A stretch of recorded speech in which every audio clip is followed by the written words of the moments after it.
Hi there, viewing audience, and thank you for tuning into the Home and Finance Show. I'm Diana Rice-Wilkerson, lender with Fairway Independent Mortgage, and joining me is my co-host and partner in crime. I'm Janis Bradley, broker-owner of JB Real Estate Consultants. We are your seasoned, trusted advisors committed to personally navigating you through the home buying and home lending process and home renovation process.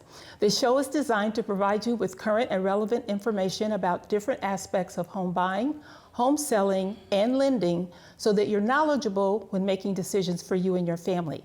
You can also hear myself and Janis on Saturdays on Radio 1, 1310 AM, 92.7 and 95.1 FM.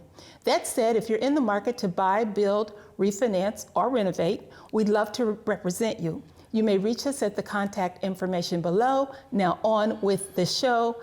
Hi there, Janis Bradley. How are you? I'm rolling this morning. Do we have a show or do we have a show today? We have a show today. Now, you know, we have excellent shows. Absolutely. If we have to say so ourselves. But this is going to be a little special. This is going to be extremely special because today we have the honor of having our Fairway Independent Mortgage. We're having the honor of having our big kahuna from the renovation department joining us. And we're going to be talking about renovation loans. So that's remodeling, upgrades, renovation, and he's going to break it down for us. His name is Adam Levitt, and we are so excited that he's here. What you need to do is get a pen and paper real quick. We've got some exciting notes for you. Hi there, Adam, and thanks for joining us. Oh, I'm honored to be here, and it's my pleasure to meet you and kind of spread the gospel about what I find is just going to be something that everybody wants to know, but they're kind of afraid to ask. So I'm really excited to be here today. Hey, Adam, please start out by just sharing with us who you are and what you do. Yeah, absolutely. So I'm Adam Levitt. I represent our Fairway corporate sales and development process. So it's my job to basically kind of make people aware of our renovation products, break down the process, take away a lot of the myths and misconceptions. This is my 23rd year in the mortgage business, and I presently work remote out of Los Angeles, California. Oh, wow. Okay. And how long have you been in renovations? Oh, my gosh. So my first couple of years was as an originator, and then I actually kind of fell into originating renovation and construction of perm loans, and then moved over to just specifically doing that. So in the 23 years of my business, I would say that the last 20 of them have been specifically in what I'm going to be talking about today. So there you have it. So we have the expert. Like I said, the big kahuna is joining us. So let's start. Yours was the first question. So mine will be the second question. So just share with us exactly what a renovation loan and how is it different from a traditional loan? Yeah, that's a great question. So the first thing to understand is that all we're going to do is take, in those words that Diana was using, upgrades or improvements or repairs, we're just going to take the cost of that and just basically add that to whatever the price that you're buying a property for. Or if you're currently a homeowner and you have a mortgage on your home, we're just going to add it to that. So we're taking the amount and then all we're doing is combining it to whatever you're buying the house for. So it's going to be just absorbed right into your mortgage. You don't have to worry about coming up with a big lump sum of money, which we find out, is usually a deterrent for a lot of folks who don't have the $20 or the $30 or the $40,000 to do anything. And then, if you have a regular traditional mortgage, it's a 30-year fixed. You're just spreading or amortizing those payments out over 30 years. So it makes the project more affordable, and it's really a solution to finding a way to finance your project when you think that you couldn't do it. Okay, so I'm the real estate professional, okay? So every single day what I'm seeing on the listing is as is, okay? So share with us, if you would, just kind of, you kind of went over it, but I'm working with this client. We're in a special price range, perhaps, and we like this house. We really like this house, but the seller is saying, I'm not doing anything. And the house, it may be cosmetics. It could possibly, I'm just throwing this out so you can help me. You know, it may be, oh my goodness, the appliances are there or not there, but what's there needs to be gone, you know. And you know, a few things that need to upgrade it to where you can really not have to do anything when you have finally moved in. So kind of share what kind of a, with your input of why that would be good for a client, and just in case someone is listening that, you know, is just kind of thinking about that. So many houses I see need so much work, and they think so much work is a lot of work, but it may not be. Yeah, so let me say where I want to start and answer that. I know. So, and I only say that because there's so many good ways, but I want to make it chronological. So I'm going to put myself in the shoes of a buyer looking for a home and you as the agent, and I'm going to say that the home needs a little bit of love. Okay, I like that. And I'll tell you why I don't like using the word fixer upper in a minute, but everything starts off with the Fairway pre-approval. So the first thing that a buyer does when they walk into a home that needs a little bit of love is they start to have the cash register ring of all the things that they want to fix or that need to be done. And it's actually a deterrent because they're thinking, well, shucks, I don't have all the money and all these things are adding up with money I don't have. Yes. But when they realize that they've been pre-approved for a certain amount, and let's just say that they've been pre-approved for, say, a $300,000 mortgage. So that could be a turnkey home, or it could be this. You're showing them a home that needs love, and it's listed for, say, $250,000. Okay. Well, because they could afford $300,000, and because the home is only listed for $250,000, that tells me that they have the difference, which is $50,000, to breathe new life into the property or add a little love. So instead of walking into the property now and thinking, oh, all these costs are adding up with money I don't have, it's the exact opposite. They're walking to the house almost knowing that they've got a $50,000 gift card, and they're spending money with their eyes and their ears, and they're excited about all the things they could do to really transform the property and customize it and do what they want. So to your point about cosmetic and, you know, the difference between rehab and remodel and renovate, all those words mean the same thing, but a lot of folks don't realize that they could do these cosmetic updates to their home and get exactly what they want easily, but they just need a little bit of education and awareness and stuff like that. So what we want to do is change the perspective as you, the agent, so you can open up more properties to consider, and for the buyer to understand when they walk in the door exactly how the numbers work, so that they take the next step and they realize this is actually something that I could do because I do have the money to do it.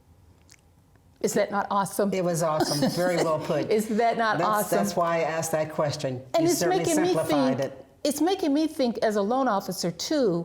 What I should be doing is, on the pre-approval letter, let's say they've applied for an FHA loan, just for example. So on the pre-approval letter, when it comes to what products they've been approved for, I can list FHA standard, and I can list FHA renovation. And that may start helping them Yes. also not put that little cash register in their ear, which I love that, explanation, but to know up front that they could be looking at a home that does need some love, and they've been pre-approved for that program. And that's exactly Excellent the word info. we're going to use. Yes. And so why haven't you been doing that, Diana? Helping my sales. Because I hadn't talked to Adam in Okay. detail. But you know, that is going to be such a great tool to use, no doubt about it. So I love that. We really do appreciate it. We really do. Yes, so talk to us about, if I'm an existing homeowner, say I'm an existing homeowner and I have been in my house, say 25, 30 years, and whether it's got a low balance or maybe it's paid off, tell me how a renovation loan would work for me. Yeah, great question. So we find out that there's a lot of homeowners that are looking to move, and there's just not a lot of housing inventory out there. And they think, well, you know, I didn't know that I could make all these improvements or upgrades to my property because for whatever reason, I don't have the money. So it's just like any other traditional refinance where we're going to go ahead and pay off the existing mortgage if there's one, and then go ahead and incorporate all those upgrades into the mortgage and just add those numbers together and then do the same thing and amortize or spread that payment out over 30 years. But a lot of folks just don't understand what they're able to do because, again, of the awareness out there in the industry. And this is usually what happens in my experience. Most homeowners call their loan officer, regardless about where it is, and they want to upgrade their property. And the first thing that the loan officer usually thinks is, I'm going to do a cash out refinance. I'm going to go ahead and give you a lump sum of money and go ahead and you do whatever you want. But what happens a lot of times is the way that the guidelines work, the homeowners can't get all the money that they need. And then they think, well, shucks, I have to go find a different way how to do it. And here is one of the really, really great tools. And it applies to both refinances and it applies to both purchases. When we are doing a renovation loan and you have your contractor's bid that shows you everything you're doing, when we base the value of the home, we're actually going out and we're assuming that the project is all done and complete. So we call that either the future value, the subject to completion value, the after renovated value. Again, all those words mean the same thing. But for a homeowner, what it does, it allows you to take advantage and leverage that future value of the property today before the shovel hits the dirt, as I like to say, and then go ahead and borrow money that really you couldn't get because your project hasn't even started yet. So again, you want to add on a second story, terrific. You want to just upgrade and make open concept your kitchen and upgrade your bathrooms, great. You have a basement, or you got a new roof, or out here where I live in Los Angeles, there's actually some people that don't have central air and heating, and that's not fun during the summertime when it's pretty hot out here. So these renovation loans are such a solution because they can not only address an issue, but they can provide a solution as well for existing homeowners, and again, for your clients that are purchasing a home and don't have the money to renovate it at the same time. That has to create a lot of excitement. If we can get the information out to the community, and I'm sitting here as Adam is talking, I am sitting here thinking, how do we get this information out? But Janis and I belong to a real estate group that I'm going to reach out to and see if we can have you present to them as well. Awesome. Because the realtors are the ones, like Janis is saying, they're the ones, everybody's selling as is. So they're experiencing that whole stress around the borrower wants to move in right away or doesn't want to deal with renovations because they don't have the money. And this sounds like the perfect solution.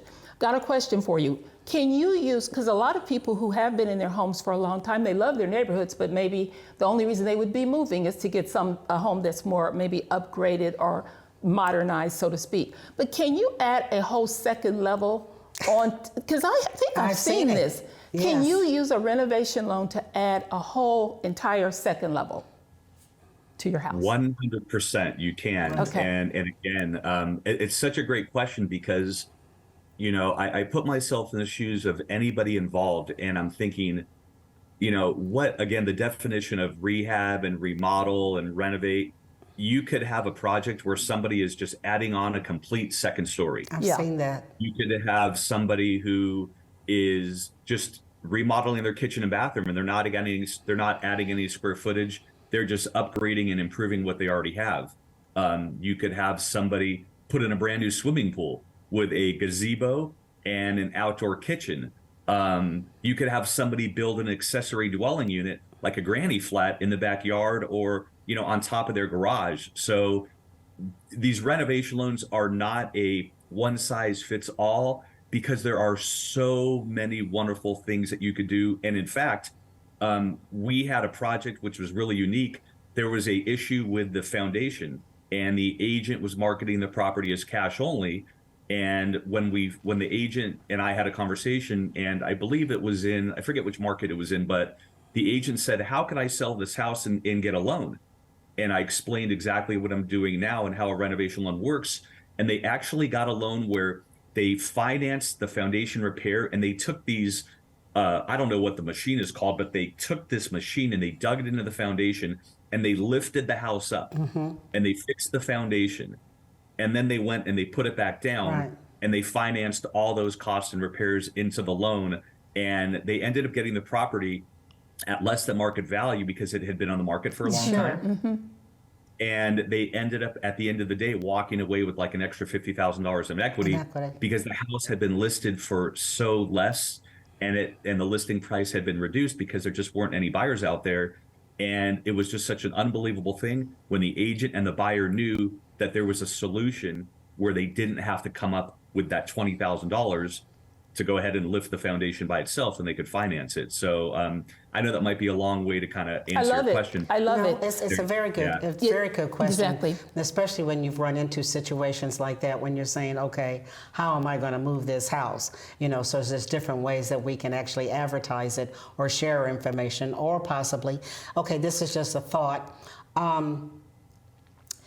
Let's say the neighborhood could have a certain value. Okay, that's very good value. Let's say $15,000 to $20,000 more than what I would possibly list it for. So knowing that, okay, this house needs this house needs that, and the location may not even be all that bad, that would probably be another way to help me market if I've already got something in place, you know, with Diana, you know, sharing, hey, this is what we know, and this can be for you. What I'm seeing, especially on the second levels, I kind of smile to myself, and that so usually a lot of times because these people do not want to move from their neighborhood. Right. You know, they've got all kind of different things going on. Yes. Yeah, friends, but I'm just saying, but you know how I say most of the time, you know, they children grow, but the house doesn't, you know, but you've got situations where, you know, children aren't moving as like they used to. I mean, you know, they're moving back instead of moving out. You know, or where you're now, parents are now raising grandchildren, things of this nature. And again, they need that extra room. One other thing you mentioned that I see more so in flips, and that's with these older homes. And when you said open everything out, because a lot of people have said that, you know, I really like my house, but it's just so closed in. Yeah. And there's a solution. Right. I mean, there would be a solution because it's unbelievable to see an older house. Diana, your house, I believe, your new house, I believe they knocked down some walls. Yes. So the exterior of the house looks the same, but Yes. inside, everything has been upgraded and is more modernized, so to speak. Mm-hmm. Yeah, you know what? Let me. I'm going to give you an example here. Earlier in our in the conversation, I was using the words "add a little love" or "breathe new life into the property" instead of the word "fixer upper." And again, in the 20 plus years, this is the reason behind it. So if you are showing a house, Janis, to me as a buyer, and you say, "Adam, it's a fixer upper," I think I might automatically look at it like it's a negative. There's something wrong with the property, and so when I walk in there, I'm already like on the defense. Oh, it's going to cost me money. I don't have it. If you say it needs a little bit of love or new life breathed into it, now the way I interpret it, it's going to be personal to me. So what I like to say is, if I like to cook, I might interpret it like, wow, I'm going to look at the kitchen and think what I could do. Yeah. If I have a big family and I like to entertain, maybe I'm looking for a big dining room. If I want that ensuite bathroom because I need the second bathroom because I don't want to share it with the rest of the family, I'm going to look at it like that. So, you know, again, from the perspective of just educating the buyers out there and existing homeowners, we want to make it personal to their situation. So, you know, when you, again, everyone understands what they can afford, and then you're showing them the home if it's a buyer. And when they walk into a home and you say, breathe new life, they're going to apply their personal situation to it, and they're going to spend that money that they know they have. And I like to say renovation loans tell a story, because they really do, because they are unique to your specific situation And I could tell you all sorts of stories, but I know that we don't have a lot of time today. But maybe I'll share that with another episode. So, question, I'm sure our listening audience wants to know, do you have to qualify? Is it a different type of qualification to get to get a renovation loan? No. No, and that's Okay. it's such a great, and I'll kind of let Diana talk about this, because that is one of the biggest misconceptions Yes, that's out there in the mortgage industry. So a renovation loan, and you were asking before at the very beginning, like similarities between a traditional loan and a renovation loan. Well, when we are looking at if you can afford the loan based on your income and your assets and things like that, has nothing to do with a renovation. You can either afford it or you can't. So in our eyes, if you're buying a home standing there today, turnkey home for $300,000, and if you're buying a home for say $250,000, and then you're going to finance those $50,000 in upgrades, and you put that together and it's $300,000, it's going to go down the exact same path, no matter what. So that's again one of the biggest things that we teach and that Diana knows about as well, because the first thing that a homeowner or a buyer may do is they're going to wonder, hey, how much money can I spend when I'm walking into this home? mm-hmm. If they know beforehand, it's going to totally change your perspective. Totally. And we want to strike when the iron is hot. So the question I get a lot is, Adam, I showed this home. It needs a little bit of love or work or whatever words they want to use. How do I know how much money my buyer has to spend? That's the reason why. If we can get that answer to you before they walk into the home, exactly, it totally changes their perspective. Oh, wow, I love it. Question, explain to us the process. Yeah, great question. So the first thing that Diana would do would pre-approve or pre-qualify the buyer or the homeowner so that they know that bottom line number first that they're working with too. If it's, so let's talk about a buyer first. So the buyer understands how much money they can afford, and that's going to be the combination of what they're buying the house for, plus the money that they're going to use to upgrade it. So, excuse me, what I like to say is, and I'll kind of talk about the contractor piece a little bit. Once they know exactly what they can afford, and if I was an agent and I was showing a buyer a home, I would bring a contractor with me. Exactly. And here's the key. So I know how the numbers work, and I know I've got that gift card. Wouldn't it be great to have a professional with me that can go ahead and say, okay, Adam, you have $50,000 to spend.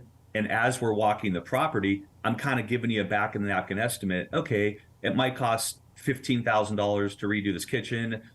You got a couple bathrooms you want to update that are say $8,000, and then maybe a couple things here. All it's going to do is make me feel comfortable and confident that this is something that I could do. So that would be number one. And it's so important because along with the pre-qualification, that contractor is the key to moving to the next step in terms of milestones, because when we value the property and we assume that the project is all done, there's only one way to know exactly what the value is, and that's to have that work from the contractor. So if there's no contractor yet and we don't have their scope of work, then we're not able to order the appraisal because we don't know what the work is, and the appraiser is not going to know how to value the property. So that is the key, getting a contractor involved. Exactly. Question, Adam, excellent explanation, by the way. Say the customer's home is free and clear. They owe nothing. Or let's say they have a significant amount of equity in the property. And they're considering a home equity line of credit. Tell me what you would say to that, home equity line of credit or renovation loan? You know, it's a great question. It really depends on how much their project is going to be, and if they're able to draw or pull out enough of that money from their home to go ahead and finance their project. So here's a great example. If my home is worth, say, $200,000, and it's free and clear, and then I come to you, Diana, and I say I need $100,000 to pull out, well, you have plenty of equity there to either do an equity line or to maybe do a cash out refi. For most folks who may not necessarily have the equity, that's where we're going to use the future value. because see. let's say that somebody owes $150,000 on their house, and now it's worth $200,000. You don't have a whole lot of equity if you want to pull out $100,000 right there using the value standing there today. And like Janice, you mentioned the as-is value. Well, renovation loans don't use the value of the home standing there today. We use that future value. So what it does, it just opens up an opportunity for you to tap into that equity there. And then interesting kind of thoughts about equity lines. So equity lines are really great because they can let you draw from them and you're paying interest only just on the amount of money that you borrowed. But it's an adjustable rate loan. And as we all know, it's tied to the Fed funds rate. So all that has been doing is going up and up and up and up and up. Whereas a renovation loan, it's a traditional loan where that interest rate is fixed and you know what your payment's going to be. No surprises. The payment will never change unless you sell or if you refinance your home, and then it'll go down. Excellent, excellent. Who picks the contractors? Great question. So it's up to the homeowner or the buyer to go ahead and pick whoever they'd like. We can recommend, we don't really like to refer, but Diana can say to an existing homeowner or a buyer, hey, here are 3 or 4 people that you can choose from, but totally up to the buyer. We only need to know the one that they are going to go with. So if a buyer wants to go ahead and interview 3 or 4 different contractors and decide who they're comfortable with and the one that basically fits their scenario, perfectly fine. And we recommend that. We just need to know that the one that they want to go with. That is excellent, excellent, excellent. You know what? I think because we have just a little bit of time left, we are going to say this about you. First of all, you're awesome. Thank you so much. Absolutely. And viewers, Adam will be back probably quite a bit in the future as we talk about renovation, because there is a renovation for all the different products. Can you name those really quickly for us, Adam?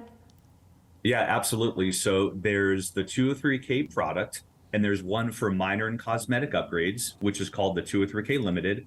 There's one called the 203K Standard, which is for some of the major renovations where projects are over $35,000 or there's structural work. So those are both the FHA products.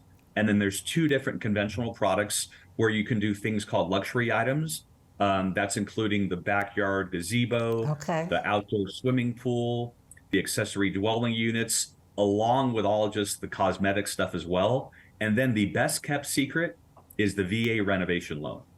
And the reason why that one is so wonderful is because it is the only true renovation loan out there where it's 100% financing. You can buy the home, you can go ahead and add those upgrades and breathe new life to it, up to $50,000 in those repairs without bringing any cash in. True 100%.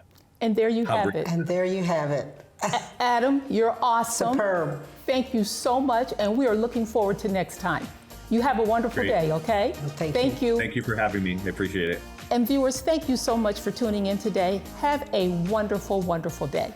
Bye-bye. Talk to you soon. Bye-bye.